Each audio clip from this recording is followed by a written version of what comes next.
kiddies. It's your old pal, John Kassir, the voice of the Crypt Keeper, and you're listening to Video Store Clerks Podcast.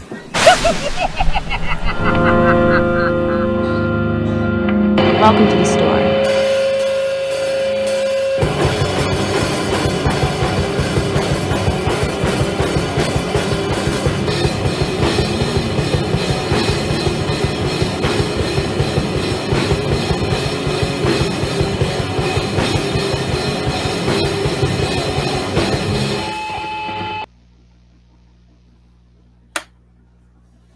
Hello, Internet.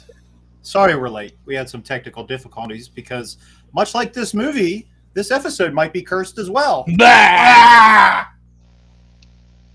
Welcome, ladies and gentlemen. This is the Video Store Clerks Podcast. It's the most wonderful time of year. It's October, ladies and gentlemen, so we're getting ready. We're gearing up. We're starting at the top, brother. We're starting at the top. Our main event tonight will be the 1973 masterpiece, The Exorcist, ladies and gentlemen. And we're ready. We're ready. Once again, this is the Video Store Clerks Podcast. We are your clerks for the evening. I am Father Dave. Captain Howdy. I am Father Michael. I'm Chuck Nasty. I should have said Father Nasty. That'd be cool. Whatever. Yeah, I'm Chuck Nasty. Whatever, man. It's good. It's good. Everybody feel good tonight. It's the most wonderful time of year. We're kicking off our Halloween all month long. And stay tuned. We'll have more information as what we have planned for you for the rest of the month. And you really want to stay tuned for that because we have some goodies. We have some good ones. But before we get to our main event, we will start the program as we always do with a prayer. The news. Oh, yeah. It's the news coming to you live from my butthole.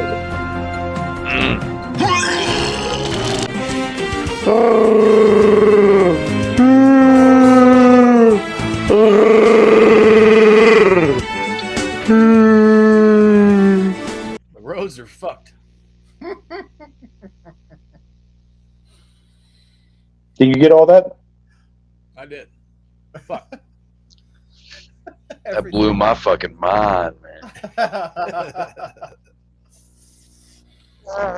Welcome to the channel, Mike.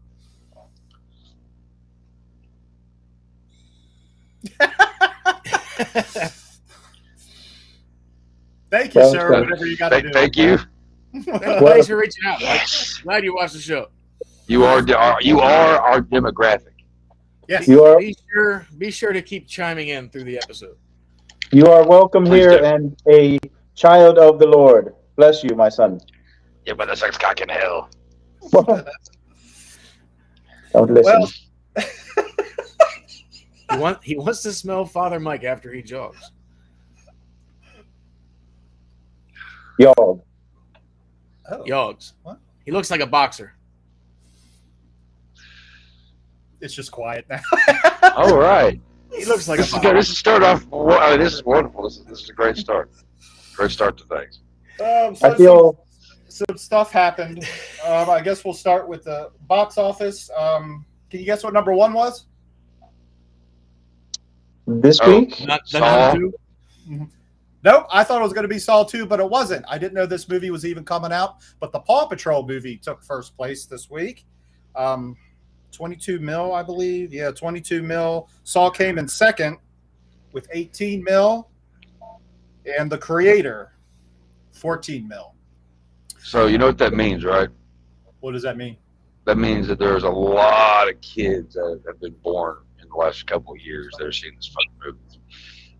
And between the little kids and you got the middle school kids seeing Saw 10, there's a lot of parents that just want to go, get out of my face. Yeah, whatever. Here's $20. Go to the movies. I haven't played Leapfrog in years. Yeah. If we're filling up to it. If we're feeling froggy. I missed that one. Yes. In addition to the box office, for those that wondered, the Expendables 4 dropped all the way to number 9. Not shocked. And Barbie is hanging in there. Barbie is in 10th place. It's still in the top 10. American classic. Yeah, I guess. But credit where credit is due, I guess. Whatever. Oh, I love mannequin parties. Where's the mannequin party? It's getting creepy. Do y'all know this fella? Bless you, my son. It's gonna be like that Mel Gibson movie.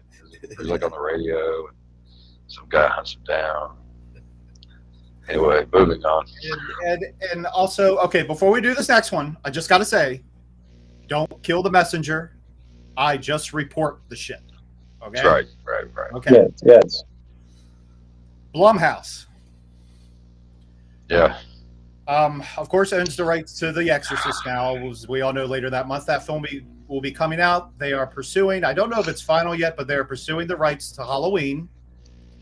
And they have their sights set on Friday the 13th after that. Mm-hmm. Yeah, I saw that earlier, and I wanted to throw things. Yeah. So Stay the fuck away from our movies, man. It's reasonable to guess if they get Jason, who's going to be next, is going to be Freddy.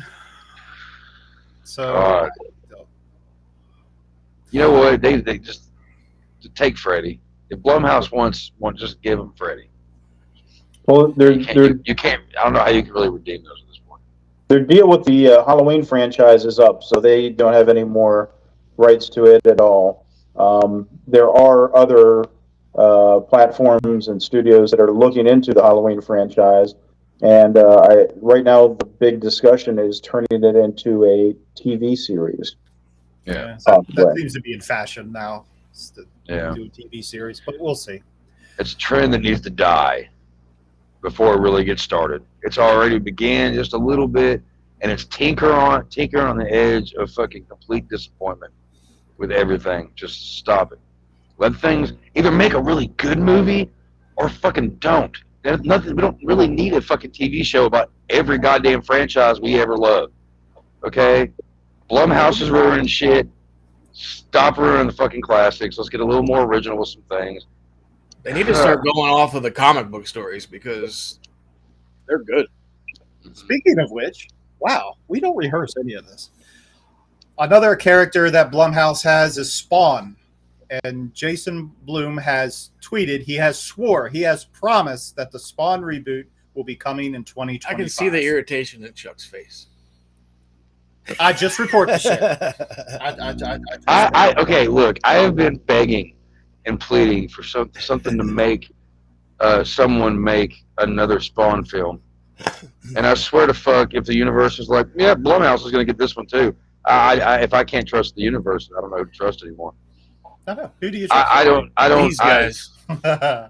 I don't know. I need Blumhouse to leave the shit I love alone.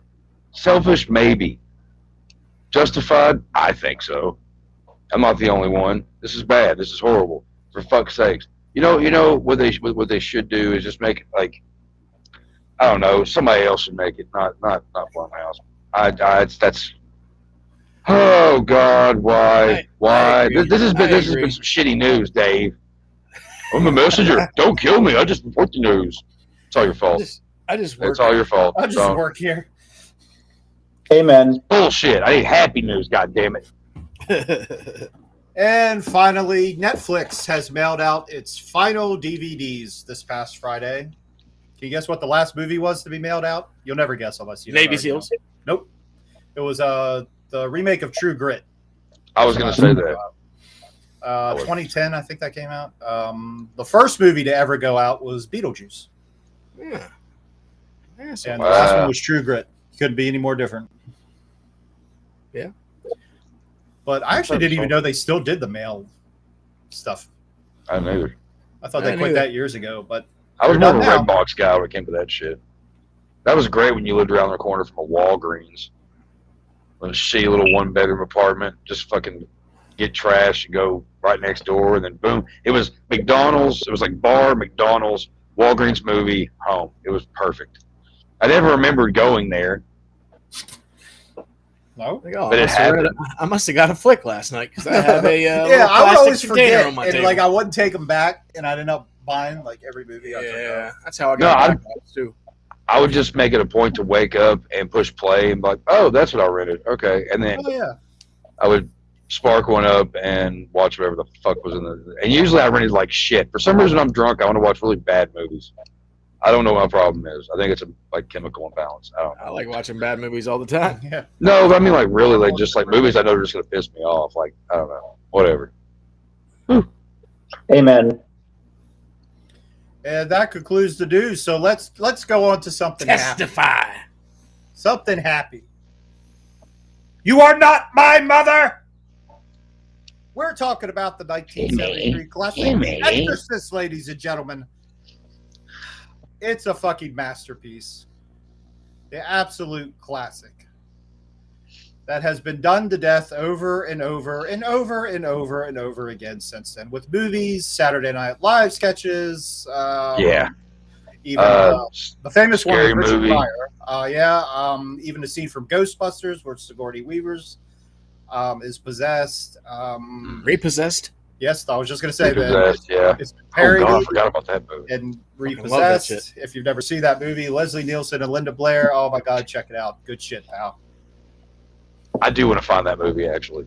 Thank you for reminding me it exists.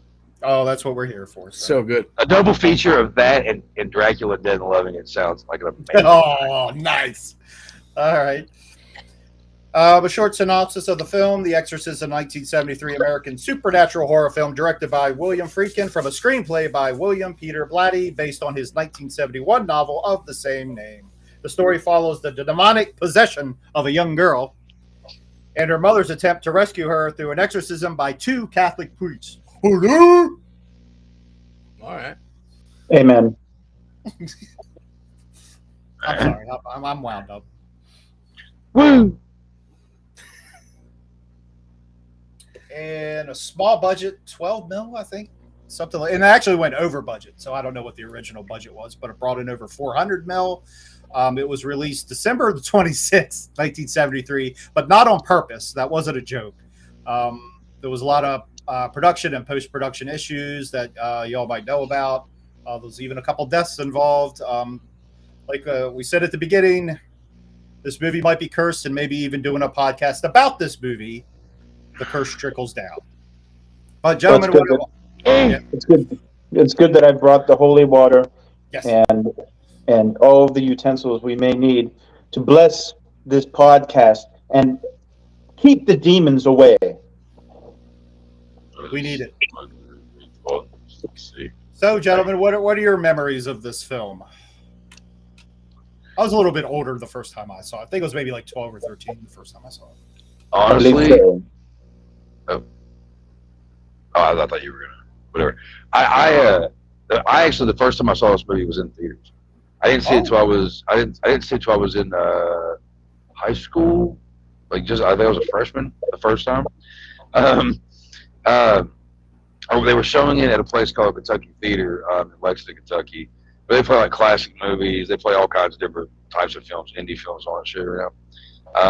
And it was right when they re-released it with the cutscenes. They added them back in for whatever fucking reason they thought to do that. And the only two scenes that really kind of fucked with me was a phone ringing and the scene they put in where Linda Blair's going down the steps. Spider walking? Yeah, that's the scene they cut out, and they should have left it out. Cool ass scene. Doesn't explain anything about how they get her back in bed or any of that. It's just a cool scene, and they're like, oh, whatever.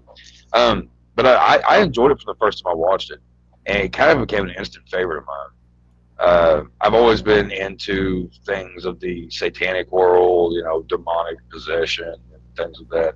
And this movie is just kind of the master of it. The book as well. I mean, both are classics, and both, are just wonderful. It's a great fucking movie. Everything's so real. All the characters are real. I mean, the performances, my God, are just insane. I mean, they kind of hung their hat on Linda Blair, who was, maybe 13, early teens. Yeah, she's very, 13. very young, 13. Oh, Matt joined the party. Welcome, my son. Bless you. 3 a.m. when you were 4. You didn't Wow. sleep at night. Right at 3 a.m., right at the high demonic hour, too. Yes, it is. Yeah. Yeah, even to this day, I mean, and I neglected to mention that we're coming up on the 50th anniversary of this movie, which is fucking crazy. 50 This years. year. 50 years this year. It's quite incredible. And it still stands up. Those scenes are still intense. You know, I would love to go back in time to when this movie first came out. Because I'm It's sure incredible. caught It's everybody incredible off to see. guard. They have footage of all of the crowds and everything back in 1973. These theaters, there was a limited number of theaters that showed it at the time, but every single theater was sold out. Every showing, there was people lined up. There's footage where the people that work at these theaters would talk and explain that people would wait 4 or 5 hours in line just to be able to go and see the movie. And then some of them wouldn't even make it through the movie because they would faint or be too disgusted that they couldn't sit through it. So, and they never complained, even though, you know, they waited 4 or 5 hours and then didn't even see the entire film. Nobody complained, but it was such a phenomenon at the time that it had people lined up around the block for a long time. Yeah. Because I think it was only in a couple theaters when I think only like big cities like New York and LA had screenings for it. Yeah, I think there's only like about 30 theaters roughly in that neighborhood. Mm-hmm. And one of the highest grossing R-rated movies ever. I think it held second place up till first or second place until The Sixth Sense came out in 1999.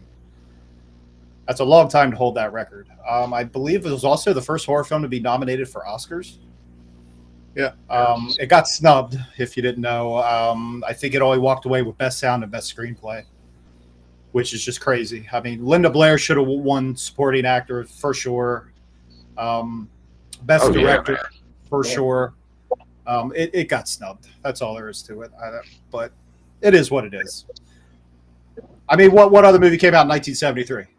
Exactly. Oh, I was like -8. Yeah. I wasn't thought of yet. Yeah, this movie for me, like every time I watch it, like it plays out the same. Like it's one of the movies where you kind of just sit back and enjoy it. Like you don't try to make comments on it. You don't really joke about a whole lot of anything. You just sit back and you just shut the fuck up and watch the movie. Yeah. Yeah. And then every time, like as it gets closer and closer for her to be possessed and you can feel it, like you still have like sympathy and shit for the family and just kind of like they just, you can sense all the emotion that's going through all the actors. Like their chemistry through that whole movie was great. Like you just believed every character and you felt all the emotions each character gave off. Yeah, that theme song, you know, it's funny. Even people that haven't seen the movie know that theme song. I'm sure it gets played in haunted houses. That used to be my things like that ringtone. all the time. Yeah, One of ringtone. mine. Yeah. Everyone knows the theme. Everyone, because I think years ago, what was that maze prank people did to people where they would say, like, look at the screen real close, and that picture of her that's down in the right corner would pop up, scare the shit out of you. So, and also the that image of Pazuzu, the white, that image that flashes a couple times. People kind of knew what that was, but Yeah. it's still funny. People react to this movie even still to this day in 2023. They're shocked. It's still shocking. And one of the things I don't think all the, I guess, rip-off movies were able to capture was the performances and the sympathy for you that you had, that they set up. Because she was just a sweet little girl, normal little girl, drew pictures of, you know, lions with wings and made little arts and crafts. She had a relationship with her mother, a famous actress, and the more they set that up, also loved Elvis and her boyfriend too, and a boyfriend too, because she was free fall. Sorry, it just, you started saying that. Now that song's going to be stuck in my head. God damn it! Well, hey, it's a great song. God damn it! Rest in peace, Tom. Anyway, go on. What was I saying? Oh, so that made it all the more gut wrenching when she's going through what she's going through. You know, as it gets worse and worse and worse, she turns into this monster. God, you feel for her. It just breaks your fucking heart. And I think not only the physical performance of Linda Blair at the time and at her age, but the performance of Ellen Burstyn as her mother, Chris McNeil, really puts it over the top. Where, you know, she really makes you feel that like she's losing her mind because she doesn't know what's going on with her daughter, and she's like so frantic to find some kind of solution or answer, and it's just a constant, like, from one thing to another, where she's talking to the doctors, and then she's talking to the psychiatrist, and then she ends up talking to the priest. She has this breakdown, and along the way, and you believe it. It's a very amazing performance by Ellen Burstyn. So her and Linda Blair are the tag team champions of this movie, I think, because they really bring that story to life for Reagan. Yeah, and she should have won Best Actress too for that. Yes, they should have took home all those awards. They should have. And it's just the little things. Her, like, even her facial expressions when she's talking to the detective, and she realizes, oh my God, she killed him. Like, what the fuck do? What do I do? What do I do with this? And it's just, things just escalate so much, so fast, and yeah, you just feel for her. You feel for her family. I mean, we never do meet the dad, but it is set up that perhaps Reagan has some, you know, mental issues of her own. And oh my God, the old school MRI. Oh God, that's probably the most brutal part of the movie. And if you didn't know, that really is how they had to do it. Real quick, in that scene, there's a guy who was a killer in real life. That was, I can't remember what his name was, but where it was, I think it was that scene. It was one of the hospital scenes where they're. I think it was that scene. But some guy I think he killed. You know what I'm talking about, Mike? Yes. Okay. Yeah. Am I close? Yeah. It was the nurse guy that's in that scene. He the people that Freakin wanted to use in that scene were all actual nurses and medical professionals. They had been going to one of the schools up in New York, and when Billy Freakin had visited their school and saw that the process of them doing it and all, he said, you know what, I just want to put you guys into my film. Like, you don't have to be actors. I want you to actually perform it like you would if you were going through a trial run or whatever here, because you guys know the process, and I want it to look as authentic as possible.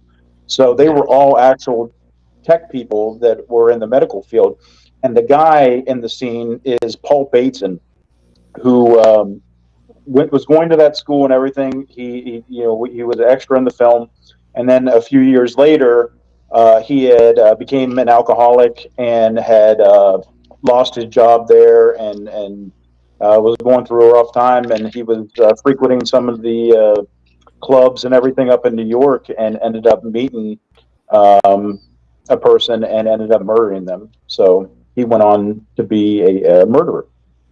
Really? Wow, I did not know all this. Oh, really? I wasn't the only one who knew about that. I knew you'd know. I was just kind of interested. I mean, there's all kinds of weird shit. Like, we talk about the curses and all that shit that surrounded this movie.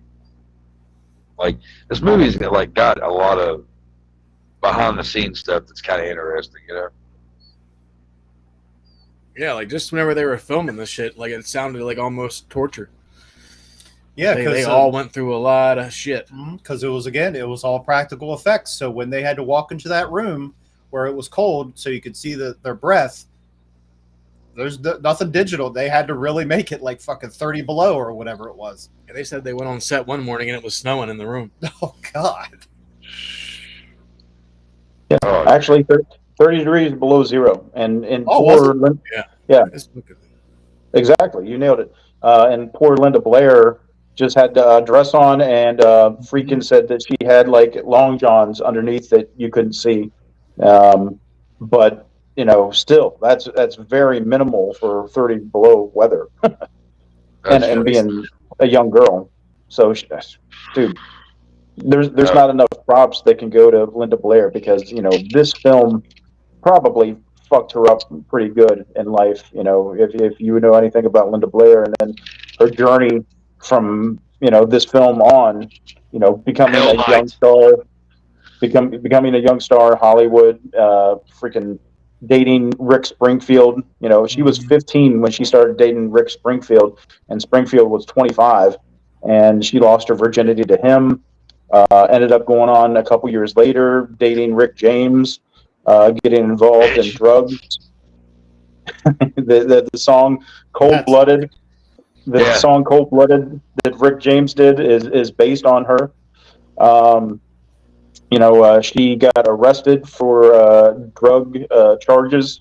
She had gone, I believe she had told a story where she had gone to the funeral of the guys from Leonard Skinner after they had died in the plane crash, and because she was friends with them. And she went down there, and she met up with some people, and they were involved in drugs and everything like that. But she wasn't really into the drugs at all. She was just hanging out with the people that were into the drugs. And one of the drug dealers had a dog that she wanted.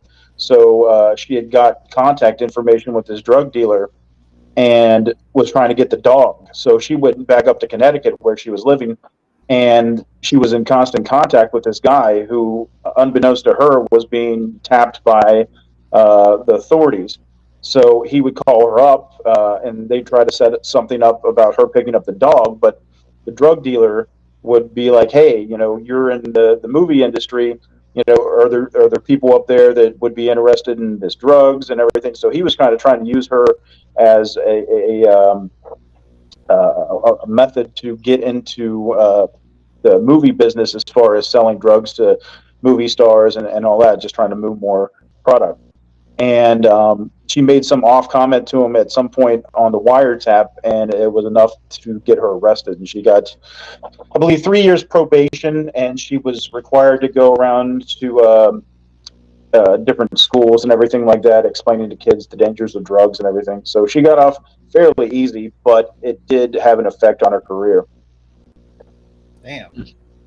I didn't know about all that. I knew the chance for drug issues, and I knew the Rick James stuff and all that. But I didn't realize that that it's crazy. Fuck me.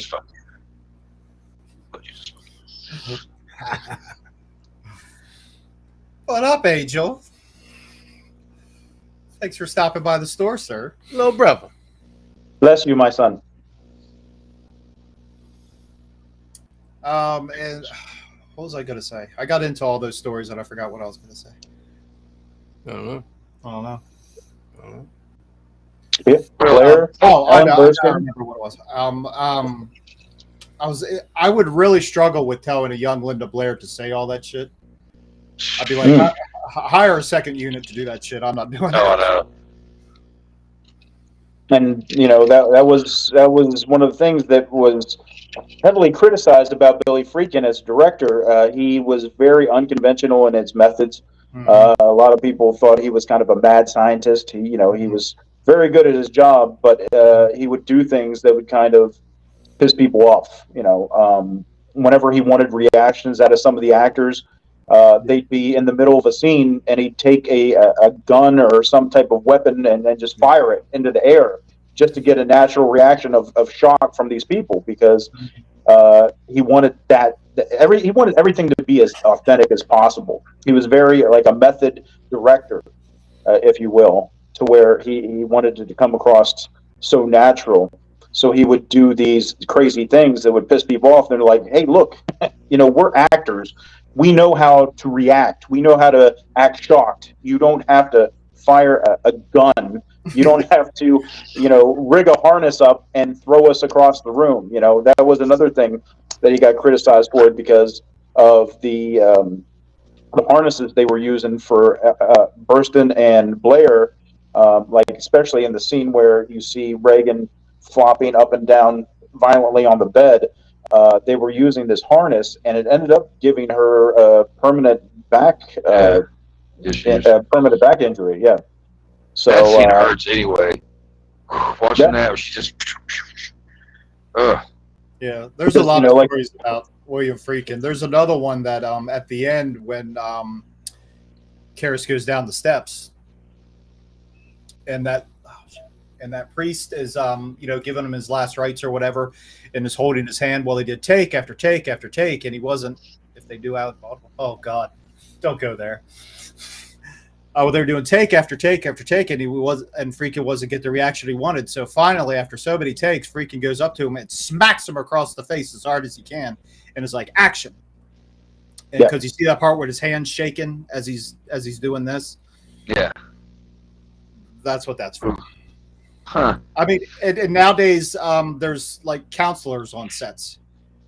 You know, if you call someone a bad name on set, you go to a counselor. Oh, yeah. But, Yeah. Your safe space. You could never do anything like Safe that. spot's there. Yeah. No one can hurt you. What's like the scene where fucking Reagan smacks her mom and she goes flying down? Like, person said that it hurt her back or whatever, but they wanted like a real loud, like legitimate, like scream. So she was like telling him not to pull the harnesses hard next time. So he told him to pull it even harder. And then she fucking hit the floor real hard, and that's like an actual real scream because she really got fucked up in that scene. Which is a shame, because these guys are such great actors and actresses that you didn't have to go to those lengths. I mean, it turned out great, but at what expense? Yeah. Also in the like the vomit scene, like that was supposed to hit him in the chest, but they rigged it so that the fucking hose would shoot up and hit him in the face, so he'd get a real reaction of like, "Fuck, what the hell was that shit?" Yeah. Like then, like that look of disgust was real. Yeah, I mean that one's not too bad, but I mean when you're physically abusing your actors, that might be where the line is. Yeah. Yeah. So very, very unfortunate, but it turned out phenomenal on film. So, Oh, yeah. what are you going to do? It's the payoff. It is what it is. Mm. I mean, there's been so much bad shit that's happened on The Exorcist that it's ridiculous that they've tried to make sequel after sequel after sequel, Oh God. and as we know, continually doing it. And if I remember correctly, there's still some bad shit that's happened, curse-wise. Like they say, like on the other ones too, they've made. But bad shit has happened on those too. But Yeah, like they were made. Yeah. The Exorcist 2 does not exist in this video store. No. Fuck that. The Exorcist one- 2 one and and Mortal three. Kombat Annihilation do not exist in this video store. well, 1 and 3 are the only ones I give a fuck about. Right. I burned Like- those movies 30 years ago. Like I'm not even looking forward to this new one. It doesn't look good. No, I'll watch it when it comes out on stream. If I can watch it for free, I'll give it a go. But yeah, the third one was great. I mean, I only saw the third one for the first time, like a year or two ago? Oh, really? Yeah. Wow. I loved it. I couldn't believe it. But it was a George lot of the C. same crew Scott. from the first one. Yes, George C. Scott, man. We need actors like that fucking today. Dude, he was so good. He was awesome. He was just like He was intimidating. oh, He yeah. just had that presence about him. Not many Apparently actors he was- today can command the screen, command a scene like Apparently he was a little hard to work with on the set of that. Like in his older age, like the older he got, like the more his like I don't know, because like he had a drinking problem there for a while, then he got sober than now, and then he started drinking again or some shit or whatever, and then like so he constantly was just pissing everybody off some way, shape, or form, even when he wasn't meaning to.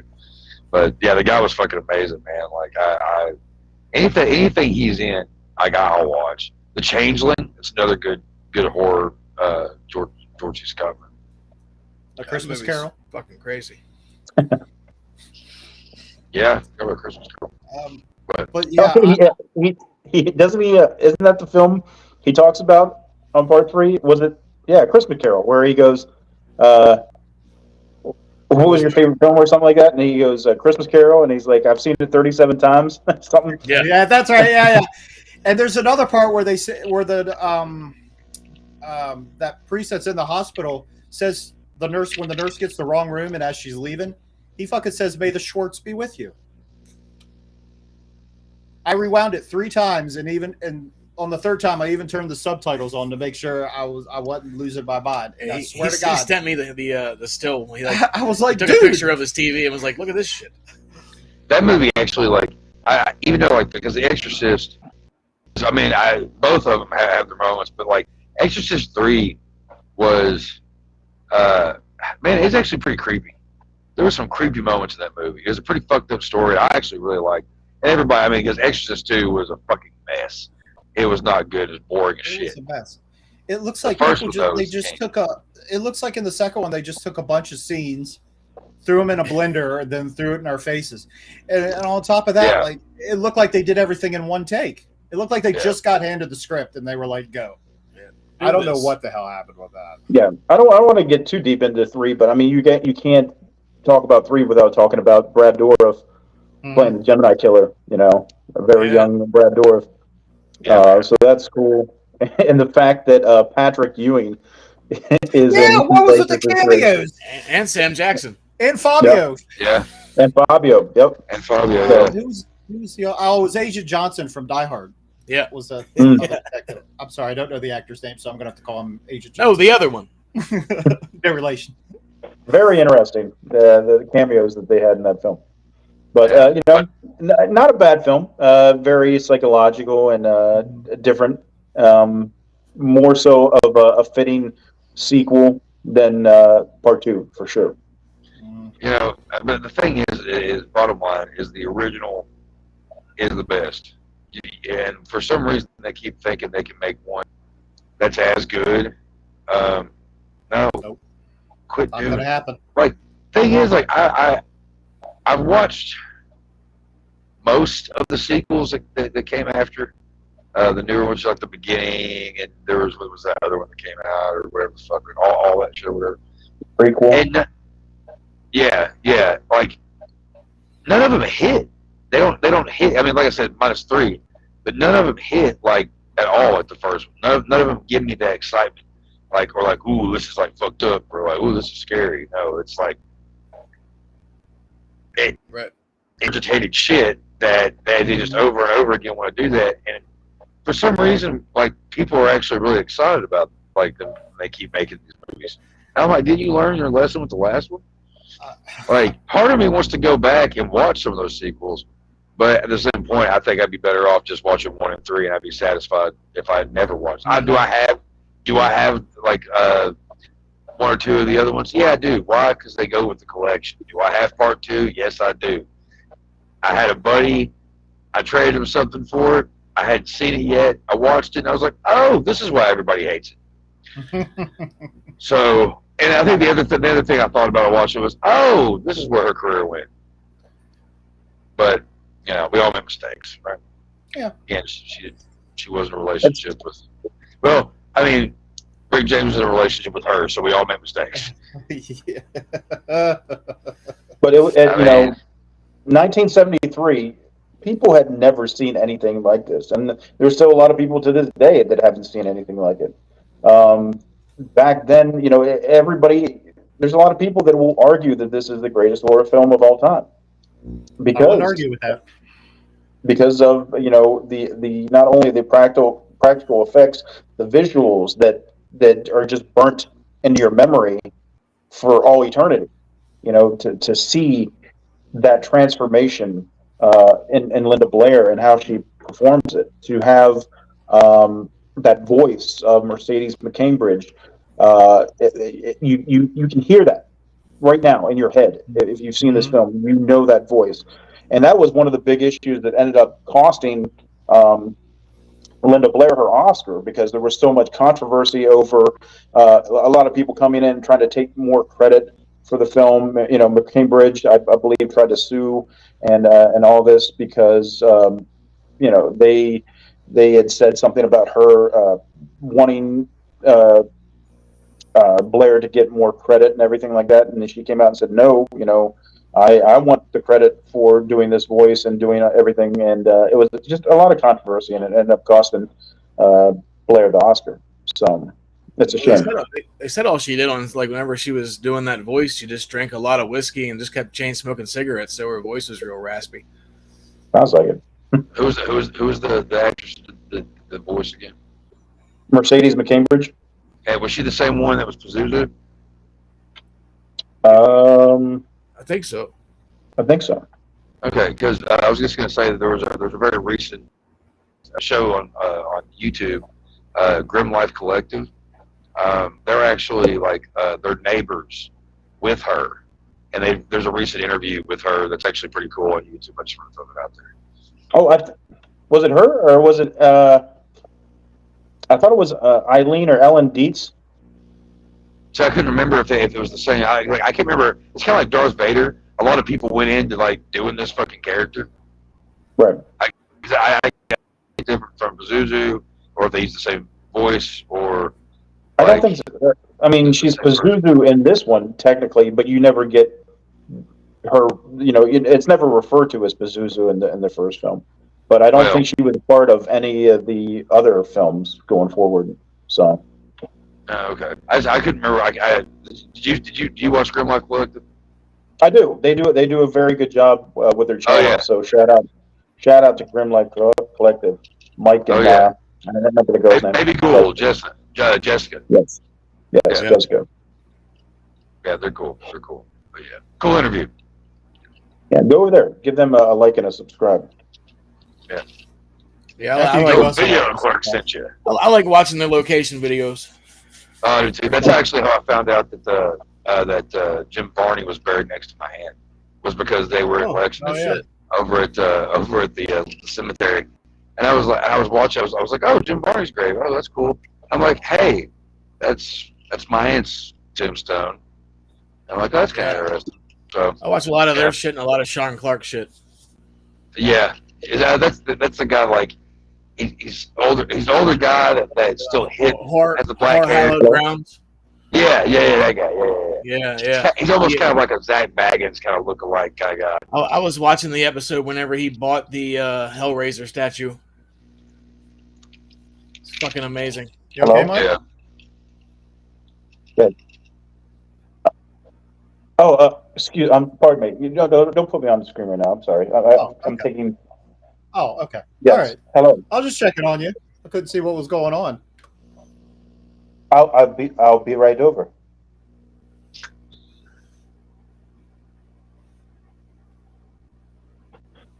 I just got a troubling phone call. A young lady has been possessed. They're asking me to come and to check on her and see if I can help. So please forgive me, gentlemen. I'm going to have to leave you for a few. Hopefully, maybe I can get back to you. I'm sorry. I have to go. I have to go. Bless you. Take care. Fuck you, father. All right. Interesting. I can't tell what's real and what's fake right now. We like to blur the lines. Yeah, y'all just want to keep me on my toes. It's all real. But yeah, back to the Exorcist here. This is a movie that still stands up through the test of time. Like I said, so does the book. If you've never read the Exorcist book, actually, that's one to buy. I haven't read it in years, but it has a very similar feel as the movie we later have. I don't know. It's one of my favorite movies. It has that one, all the characters you feel bad for. Like I mentioned earlier, like you generally feel everybody's doomed in it. Everybody has some kind of misery. And honestly, it could be said to be like one of the most miserable feeling movies, but it's not. Like, it's weird because it's like, God, it's just so like, I should feel just complete, when I watch this because of all these people that are just like affected in the worst fucking ways. But man, it's acted so well. The story plot all around is just good. I mean, with the whole thing with what's his name and his mom, Damien or whatever, and with of course Reagan and the mom situation there. The whole thing with her acting career. I don't know, the weird thing at the party with the Nazi guy getting mad, or the dude getting mad at the Nazi guy. That part, I forgot all about that till I went back and rewatched it. I was cracking the fuck up. What's up, Whitman? Oh, Whitman. Oh, Kevin. There's Kevin. is the book more brutal than the movie? I know a bunch of novels tend to be more gruesome than the films. I can't remember. I haven't read it. I can't remember if it was. I remember it was pretty. It was pretty graphic. But the last time, like I'm 39 right now. The last time I read that book, I was probably 14. So it definitely deserves a reread. Yeah, but I remember it was good. So I check it out, man. Like it's classic. Because the book's based on the real exorcism from 1941, I think. Oh gosh, I forget the kid's name or whatever, but apparently, it was supposedly he got. Yeah. But they were saying he was possessed because a bunch of crazy shit was going on that was unexplained. Yeah. I don't know.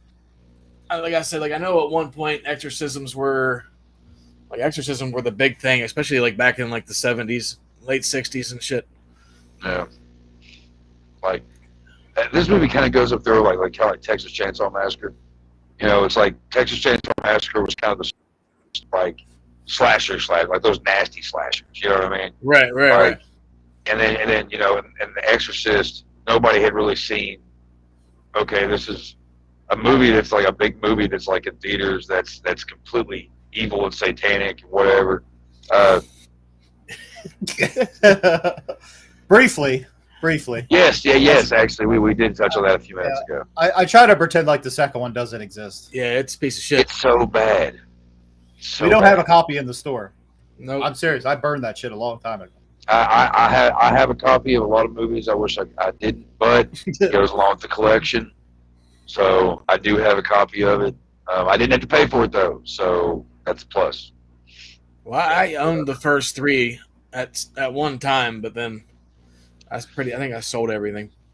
Exorcist 3, for some fucked up reason, when I was a kid, Exorcist 3 was always at the pawn shop. There was at least there was at least 3 or 4 copies like every few weeks that I would go. It was weird. I don't know. For some reason, everybody was pawning their copies of Exorcist 3. And I was like, well, it's Exorcist. I might as well watch it. I saw it before I didn't see The Heretic, the second one, until much, much later. And 1 and 3 are the best ones. But first one's Well, with 3 as well, though, like you could almost watch that as a standalone. Yeah, it is. Like, I think completely. I mean, knowing the original, it's a better movie. But I mean, yeah, if you don't see the first one, you can easily watch part 3 and understand what the fuck's what. Yeah, I mean, it's if you want to have an Exorcist marathon, it's real simple. 1 and 3. It's a double feature. It can't even be a marathon. I honestly, like, do you all really? It's like less than 1% of exorcisms tend to be supernatural and unexplainable. Most priests send people to psychiatrists or doctors before they even consider the possibility of demonic activity. This is true. Even in the movie, they did the same thing. She had all kinds of tests done. Oh yeah, Yeah, Dorf's the fucking man. And one guy we haven't brought up yet is Jason Miller. Yeah. Who originally wasn't even going to be in the movie. At first, they wanted Jack Nicholson to play Father Karras, and then once he said no, they went after Stacy Keach as well. He was supposed to be, but then I forget. I think it was Class of 1999, buddy. Friedkin saw the Championship Series, which was like a play that Jason Miller wrote and starred in, I believe. And then as soon as he saw that, he was like, okay, no fucking, he's the man. So that's whenever they went ahead and got him. And he did a great fucking job. Yeah, like he fucking did amazing. Like I love that shit. And then even Linda Blair, before she even got considered for the role, Violet Beauregarde, the chick that played in Willy Wonka, the chick that turned into the blueberry. Yeah. She was supposed to be Reagan, but her mom didn't like the script. She said it was too scary. But then Linda Blair's mom loved the fucking script and was like, you got to get my daughter in this movie. Mom's a horror fan. She's a reader. Yeah. I guarantee you. It's really kind of, was this before or after Willy Wonka? This is what year was Willy Wonka? I want to say Wonka might have been after. Yeah, Wonka was after. Yes. I see. I love that movie. I love that movie. But okay, I so gotta think about that. But so Willy Wonka was after. Willy Wonka's pretty scary too.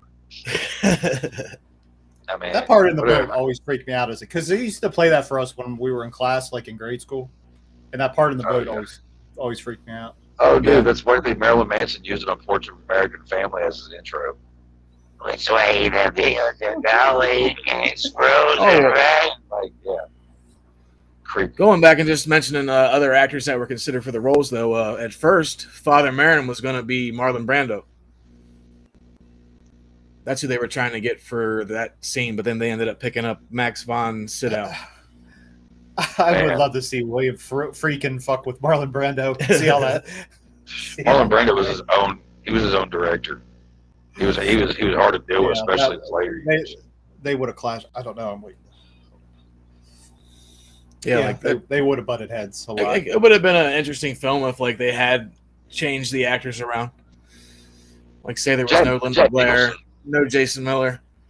Yeah, which also Jason Miller. A lot of people don't realize that's Jason Patrick's dad. Yes, and apparently we actually mentioned during the Lost Boys episode too how Jason Patrick was on set and saw Linda Blair in her makeup. He went to go get a Coke and was like, "Nope, fuck it, I'm out. I don't need a drink." That's right. I thought we did talk about it, but I wanted to make sure. Yeah. He said he was never a big horror fan after that. And then he was in one of the best vampire movies ever made.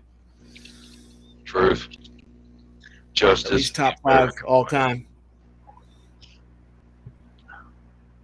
Hello. Father Mike. Hello, gentlemen. Can you hear me? We can hear you. Is everything all right? I don't know. I'm driving over to my friend Chris's house. Oh my God. There is something going on with her daughter. I don't know the extent, but I have to go and help. So I'm trying to stay with you as long as possible. I'm driving frantically over there right now. But please continue. I'll try to be as proactive as I can on this. I'm sorry for. Well, do we need to cut the stream short, Mike? Do you need help? I repeat, do you need help? I do not need help, my child, not right now. But I thank you and I bless you. Do you need assistance? Bearfucker. No, this is very serious. I'm sorry. I shouldn't be joking. But yes. All right. So yes, I believe I overheard you talking about Jason Miller, the father of Jason Patrick from Lost Boys. Yes. Yes. Jason Miller, also a very famous playwright. He wrote a number of things. He won a Pulitzer Prize the same year that The Exorcist came out in '73, and he also won another award for one of the plays that he wrote. Very famous playwright. You know, a lot of people don't realize that as much because he is so famous for the Father Karras character in The Exorcist itself, and obviously Part 3, which a lot of people don't know that Father Karras didn't really die. Right. Spoiler. He got possessed by the Gemini killer. Yes, so very, very good actor in Jason Miller. Brings Father Karras to life. His struggle with his faith, he wants to apply the psychiatry side of things to try to explain what's going on. But the more time he spends with Reagan and Pazuzu, he realizes that there's more to it than something psychological is going on. Imagine walking into your house, you got school photos on the walls, and then a photo of Demon Reagan. I had that on my wall. I don't have that on my wall. I think it's right behind you. Yeah, there you go. I got the movie, like the release poster. I don't have the Reagan poster. That very famous image. There's a lot of cool shots in this movie too, and that one there with the original poster is probably the most iconic, the most famous. And all it is him standing in front. It's fucking crazy. It's a creepy ass iconic. makeup. Like as Yeah, you Father- can tell, fucking. I tried doing the makeup, but I'm nowhere even close to being a Dick Smith. Even though he critiqued me and Vladi back at the old Savini High back in the day. Well, I'm Oh, glad don't- you're not a Dick Smith. Don't sell yourself short, Chad. You are quite the dick. I mean, yes, but I'm not a Smith. I hate But, that, yeah. man. A few really iconic scenes, like you had mentioned, that just that shot of Father Marin showing up to the McNeil house and the light coming from Reagan's window shining out. Dude, amazing shot. Another amazing shot is when they're performing the exorcism, and you see Reagan with the light in the background, and you see the statue of Pazuzu show up, and it's just like it's a very cool shot. The way they did the lighting and everything like that. She's like break dancing on the bed. Yeah. What else? There's the one at the beginning too with Pazuzu where they're standing across from each other in Iraq, and the dust is blowing, and then it dissolves, and where the sun's in the middle. It just looks really cool. There's a lot of really cool shots. There's all the shots of Father Karras, how he walks up the steps. He's always ascending. What's crazy too is that Max von Sydow was only 44 years old whenever he was playing Father Marin. Wow. And he sat through this fucking old age makeup that took Dick Smith like 2 hours, like 2 to 3 hours to do every fucking day. Wow. Yeah, I couldn't even tell. He's still around. A lot of the younger audience that is watching tonight might recognize him as the three-eyed raven from Game of Thrones. Oh yeah. I haven't watched it. See, I always remember him as Leland Gaunt. Evil Things, which is one of my favorite. I haven't Stephen seen King that actors. in a minute. It's a good one, man. It's underrated, I think. I like But, the yeah. book. I never saw any of the movies though. The book's damn good too. Damn good book. There's not too many that Stephen King wrote. I don't think that about though, but that is one of the tops. You can't really, when it comes down to The Exorcist,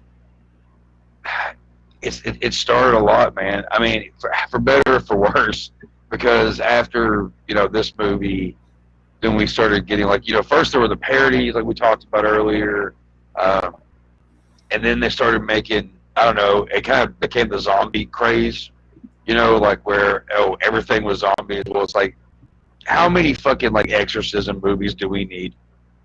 Like, how many movies? I couldn't even tell you how many have been made. I couldn't. I even mean, tell you. dude. We had you another go- one this year. We had another one this year with Russell Crowe. Yeah. Yeah. Like, I mean, we've.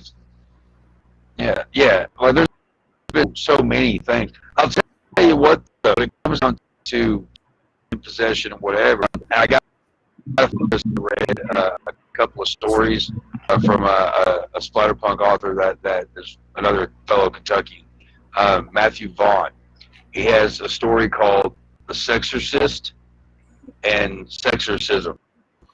You find those on Godless, I'm pretty sure, and I highly recommend them. They're fun reads. They're disgusting, and just use your imagination of what probably goes on. But yeah, I have to throw those out because I read those recently by firelight, and it was fun read. So I had to give a shout out to Matthew Vaughn, man. Speaking of the inspiration of The Exorcist, because we have it's going, go on. At 2 hours long, I feel like you could have made this a 3-hour film, and it still would have worked out. I think so too. There was a lot of stuff that like the first hour it's kind of a slow burn. I don't mind it, but there's definitely some more stuff I would have liked to see. Like the scenes with Father Karras and Reagan. Every time that he went in that room and talked to Pazuzu, I was just glued to the film, and because it's like you want to see more interaction between those two. That it's the good and evil aspect where you got the banter back and forth and the little things that Pazuzu does to show power. And he's like, oh, did you, whenever the drawer comes open, did you do that? And he's like, yeah, and he's like, we'll do it again and in time. And no, do it now in time, or like when Reagan is saying, release the straps and I'm the devil. And he's like, well, if you're the devil, why don't you just make the straps disappear? And that would be too far great of power, whatever. And but just every time that Karras was in that room, I found it fascinating. I also found fascinating the fact that Father Marin was connected to this like demon, more or less. Like it's almost like they were like in some kind of battle, with him being over in Iraq and finding that little piece of the statue, the little medallion that was in the rocks and everything like that.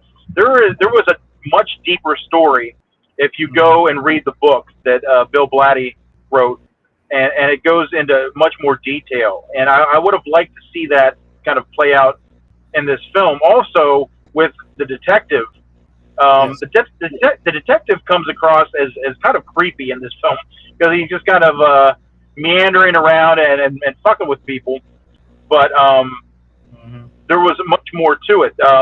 In the books that Blatty wrote, the detective was actually supposed to be kind of. We see this more so in part 3, where he was looking for the Gemini killer, more or less, and who was supposed to be a takeoff of Zodiac. So there was supposed to be these murders that were going on at the same time that the desecration in the church and this possession was going on. So it was kind of all supposed to coincide to where he was trying to figure out what was going on in real life as far as the murders, and this whole supernatural element comes into play as well. You don't get to see it as much. You see the desecration at the church scene where the statue has the tits and everything like that. But it doesn't really get past that. You could just write that off as being some kids who defaced a statue. It doesn't really, they try to, talk about it as witchcraft and all that. But to me, it didn't really delve deep enough to give it that feel. So there was a lot more that could have been put in there. Like I said, you could have made it a 3-hour film, and I don't think anybody would have been mad about that. And one of the more famous scenes that got cut out that we got to see years later was the spider walk down the steps. Yes. The only thing I can think of is it just presented a problem as to how they got her back into the bed. He said that they cut it because that scene was cool looking, but it just had happened way too early in the movie. You think? So they cut it out. I believe Friedkin had said the reason they cut it was because you could see the strings.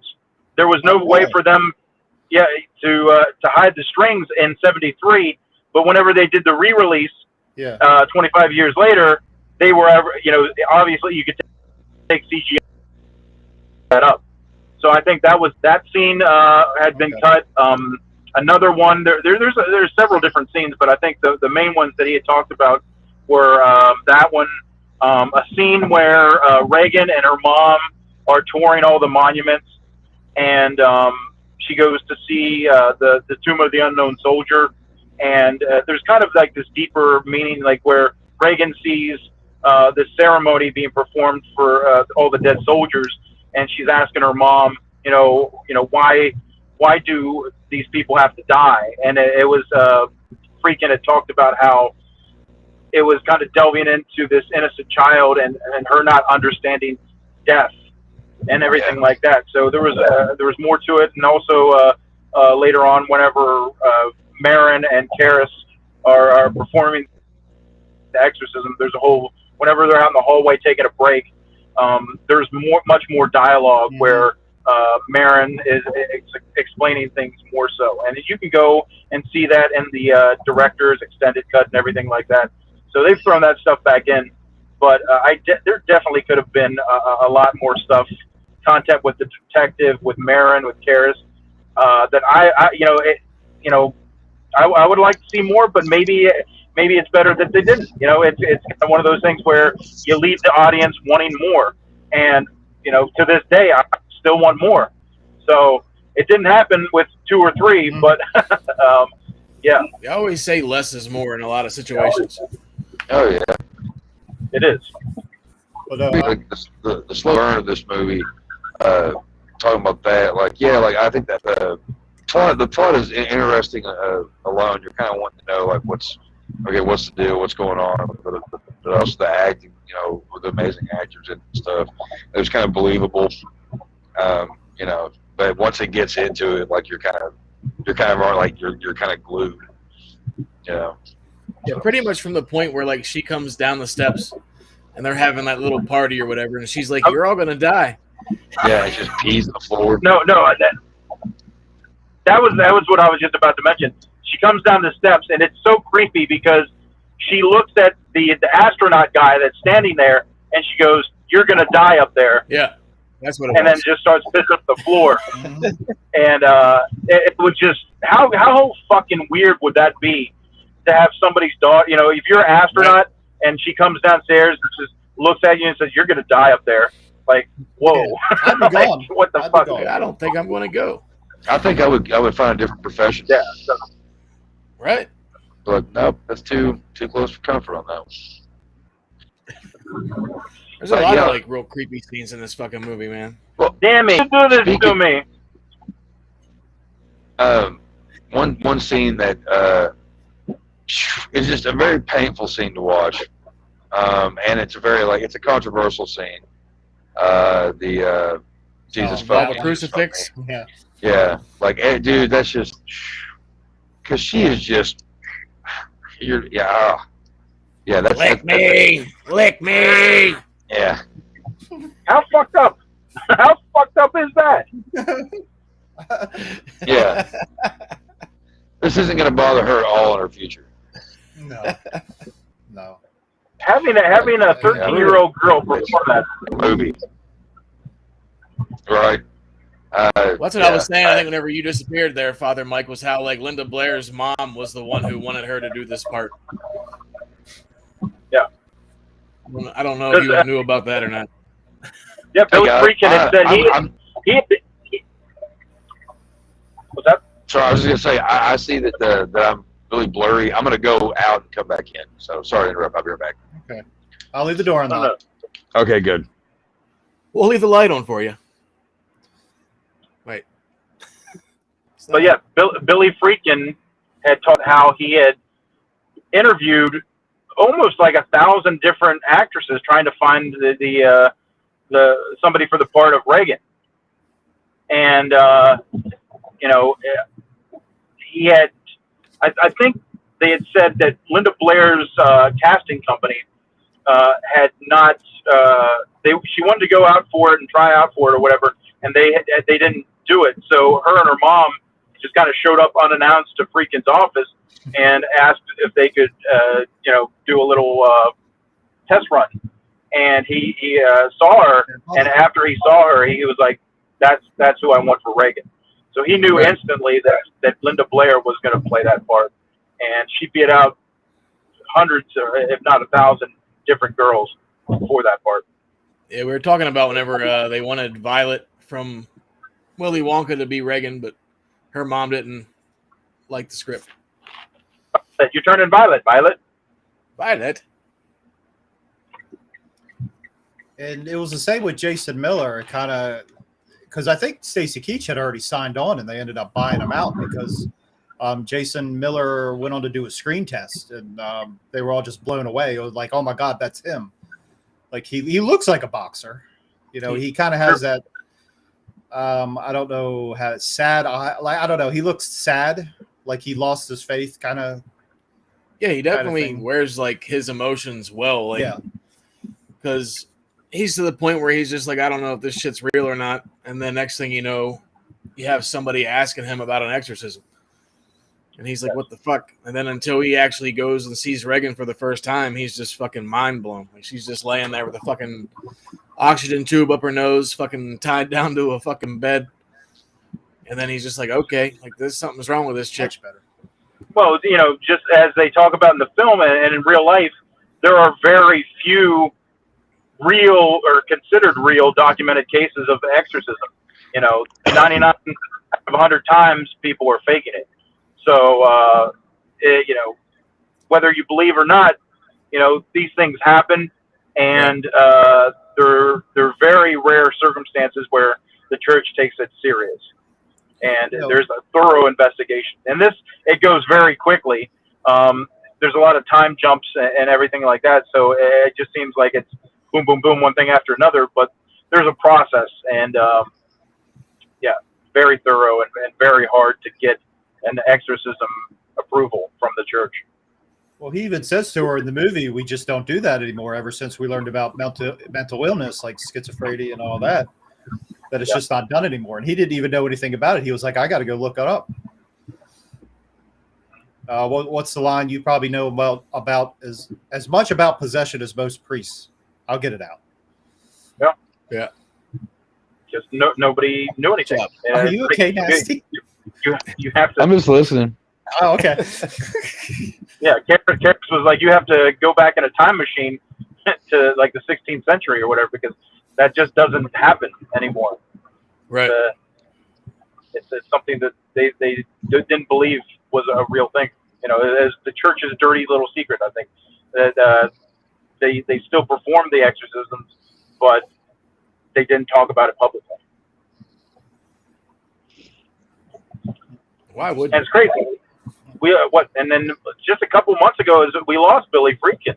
He died just a little. I think maybe just a little over 2 months ago. So, so many people are gone. Luckily, we still got Linda Blair. We still got Ellen Burstyn. We still got Max Sadao. A good chunk of the cast, but it's a shame that Miller and a few of those others aren't around. I can't remember who's the detective. Jay. I don't remember his name off the top of my head. Letty. Is Kitty Wynn still around? Kitty? I'm not sure. I always thought Sharon was cute. Nobody really. Okay. She's all right. But and we talked about the curse, how everybody believed this film was cursed. They had the set had burnt down at one point. A bird had flown into the electrical box and caused part of the set to burn down. It set back production for a number of weeks. Yeah, then they also said whenever they had those rooms like real cold, they fucking as soon as like all the lights and stuff would warm the room back up, they'd have to quit filming until it got cold again. Yeah. But that's what's so cool about this. It's like you're watching it, and that's like the real breath. This isn't CGI crap from nowadays. Right. Like it's so cool. And even whenever they did the scene with the dummy that does the head spin, the effects were so good, and they filmed it, and ultimately they had to go back and reshoot it because Friedkin was like, hey, you can't see the breath, and he ended up figuring out a way to make the doll or whatever shoot out breath, so it looks so authentic and realistic. How did they do that? I don't know. I think it was a can of like hot air, and then they fucking just had it come out of a hose. Oh, okay. Because see, there's a lot of stuff in this movie. It's just like, how did they even do that? But yeah, those practical effects were great. I mean, and you're like, these young kids, they don't get it. They're looking at it and they're like, oh, no big deal. But this is 1973, and you didn't see shit like that. I mean, the godfather of special effects had to work on this movie. Dick Smith, like I said, he's fucking amazing. I mean, did this, he did The Godfather. Like, what the fuck? Like, he was the inspiration for I couldn't tell you how many fucking makeup artists, including like Tom Savini and Greg Nicotero and them. Absolutely. Yeah. I mean, it's a damn classic, man. It inspired a lot of directors. John Carpenter said it inspired The Fog. Martin Scorsese, Dave Fincher. The list goes on and on and on. There's a lot of information about this movie. I mean, I believe Carpenter was actually tapped to do the third film, and really? yeah, I think I've heard that too. And ultimately, I think him and Friedkin or Blatty, I can't remember which one. They couldn't agree on the ending or whatever, so he backed out, and Blatty ended up doing it himself. So Sounds like a Carpenter thing to do. I don't like it. I'm out of here. Yeah. I mean, he's kind of like the master for a reason. I agree. all right, well, let's see here. I'm at my friend's. Oh, dear. We can figure out what's going. Oh, dear God. We're going to stay with this, folks. We're going to stay with this.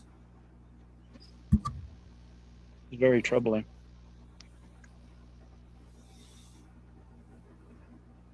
It's very eerie. You guys still hear me? Yeah. Yeah. Very eerie. I think I know where you're I'm at. standing here, Making big. and there's this large staircase. I'm going to go up it to my friend's house here.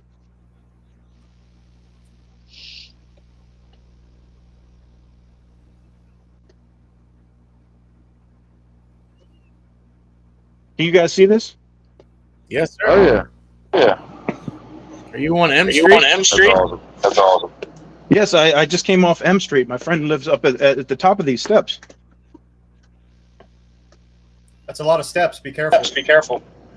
75 steps, in fact.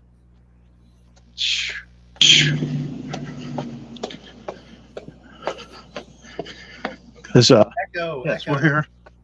we are here in Georgetown.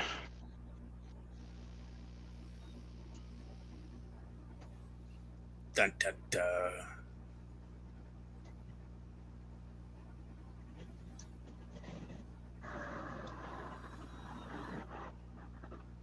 And where is it you're at right now? I know you said Georgetown, but Right off of M Street. where was it? Oh, my God. It looks the same. Can you see this? Yeah. All right. Yeah.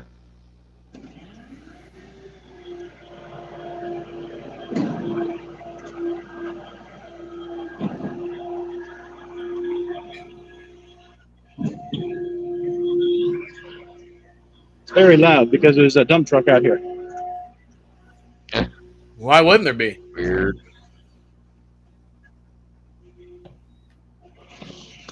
But yes, folks, we are here in Georgetown at the Exorcist house, the actual filming location for the film from 1973. Hell yeah. All right, let me see here. That's so badass. I'll try it now that the truck's gone. But here it is on Prospect Street. It is a private residence, so I'm not going to try to go in or anything like that. But can you get a good shot of it? I can't tell. It's not bad. Hey, what's the worst that can happen? It's a Mike? little dark, but you can see what's what. Excuse me, I know it's the middle of the night, but I'm doing a podcast. Can we just take a look around for a minute? There's a guy out Get out of here and filming our shoot me. house. Gotcha. Get the fuck out of here, you goddamn weirdos. Dressed like a fucking priest. So there it is. That's I mean, the house. I'm sure they used to it. That's the house. Right here That's awesome. is where he stood in the famous shot. Father Mary Yeah. stood right there, and that's that very spot. That's so cool, Mike.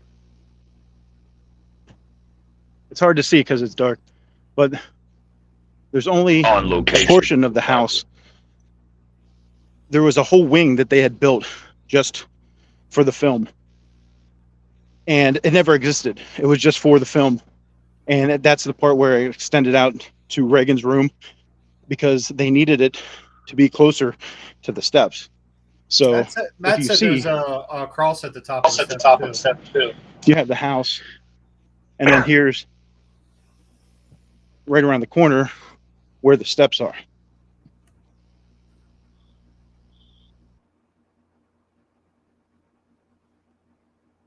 Somebody should rope those off. Roro.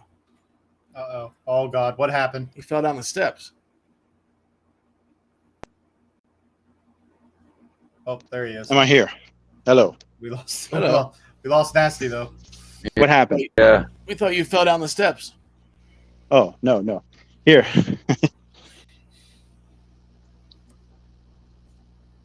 Yeah, here's the steps. Wow. It's right around the corner from the house. And the part, if you could see, this is where the window would be in the film. But it, like I said, that wing never truly existed. It was just built for that. It wasn't actually a part of the original property. So then whenever he goes out the window, this is where he ends up and falls down these steps. Yeah, because they always said it was almost impossible for him to go flying out of the window down all the steps. Yes. Can you guys see this good? Yeah. Man. It's like in the perfect lighting too. That's so awesome. Scary. Yeah, Blatty was a student at Georgetown whenever he wrote this novel, and it was based on a true story about a kid in the area, Cottage City, who had supposedly been possessed, and they did an exorcism. A lot of people think that the exorcism was done here in Maryland, but it wasn't. It was actually done in St. Louis. The kid had moved, but he was from here whenever everything happened, and then moved to St. Louis, and the exorcism was performed there. So it was based on a true story. Yeah. So once Blatty had heard about that story, he wrote it as a student here at Georgetown, and the rest is history. So Yeah. it's hard to hear, so I'm just going to try to do some visual stuff.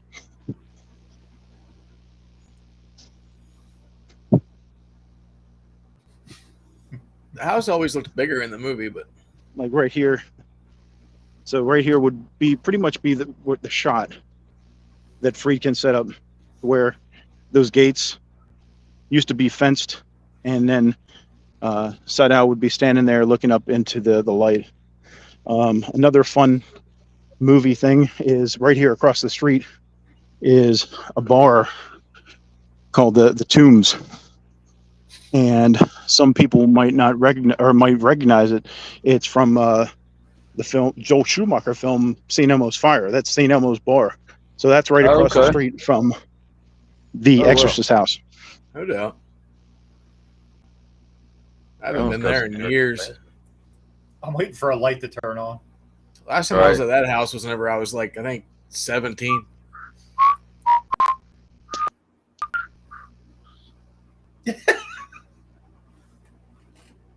So yes, here we are in Georgetown at the Exorcist house. I'm overwhelmed. I'm speechless. Oh, yeah, Does a cock cut your tongue? So, 11:30 at night. final thoughts. Huh? It's a goddamn masterpiece. Yep. It really is. Like, it might not be like your traditional scare, like most people were accustomed to, but it's psychologically fucked. Like, just I was thinking that too. Like the whole story itself and the premise, like it's eerie as fuck. Oh yeah. I mean, it just everything about it's creepy. Like I said, like you definitely come to care for all the characters. Yeah. Like you just feel for them from everything they're going through. And that's what I feel like all the rip-off movies lacked. They never did the slow burn. It's like they just want to hurry up and get to the freaky shit and not bother with the other stuff. And that's in my opinion. It's a good story, and there's not a good story with a lot of the others. In the third one, like, you know, that's a good story. First one, kill person, like I said, all around it's a great plot. So, I mean, it's gripping, and, you know, gives you heebie-jeebies no matter how old you are. Classic. Yes, amazing story by Blatty. Amazing performance by everybody in the cast. Like I said, I don't know if there's a weak link in this one either. You know, it's a masterpiece of horror, and like we said, arguably the greatest of all time. So it'll always live on, no matter what. Oh yeah. Oh yeah. Yeah. There you go, ladies and gentlemen. The Exorcist. Oh, yeah. But it is now time to fire up the generator.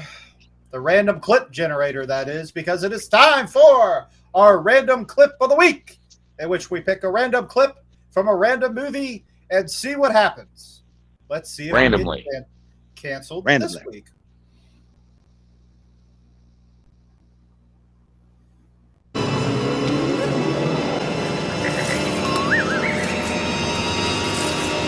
Whoa.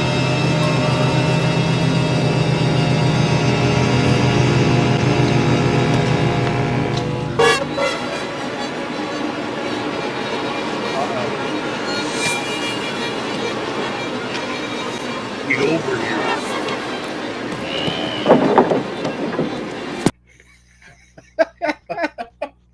What the fuck was that? Thank God the censors were on their toes tonight. What the hell was that? Yeah, what was it? Jim Cotta. Ever see Jim Cotta? Watch it. It'll change your life. It really will. We did it You'll once never upon be a the time same. ago. You'll never be Hey, the same after Mr. you Cotta, watch Jim Mr. Cotta, I got to know. Well, gentlemen, as our Halloween celebration continues, what's oh, that looks cool. That's a good shot. Just walked into the light. I'm waiting for somebody. I'm waiting for him to get arrested. A random guy wearing a suit just walks up and stands right over there. Bless you. What are Bless doing? you. Yes, Demi. Well, what do we got going on next week? What's next on the agenda? Next week is the fun, crazy ass movie Basket Case. Shit. So going back and rewatching this again, I just watched it about a month or so ago, but I'm actually looking forward to watching it again. It's such a fucking goofy ass movie. I've got the first two on VHS, and it's just it was a USA Up All Night favorite of mine. The second, like all three of them, like they're fucking great. They're so. First one's the best. It really is. Third one, It's more. The third one. The first one's more of a horror movie. The second two. second one's. First one's good. The first one's the best one. That's a fun one. It's a ridiculous fucking movie, and it's completely a splatterpunk movie. Yeah, it's good for some laughs. But that's next week. Before we go, do you gentlemen have anything going on in your life? Oh my God, Father Michael, you okay? Enter me! Enter me! Ah! Well, I really hope that some poor like homeless guy didn't hear him like screaming "Enter me," and that's why the video cut. Anyway, so yeah, poor Mike. He never had a chance. Yeah, gang fucked by a bunch of homeless people over him saying "Goodbye" for a movie. It's a shame. We're gonna miss him.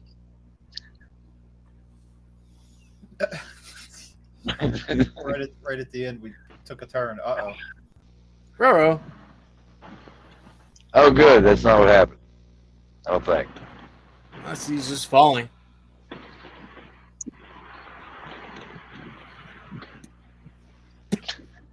That's the softest falling I've ever heard in my life. His neck was turned completely around. Facing back. I don't think that was from a fall. Are we still live? Yeah. Oh my God. I survived the fall. It's a miracle. It's a goddamn miracle. I wanted to get this real quick.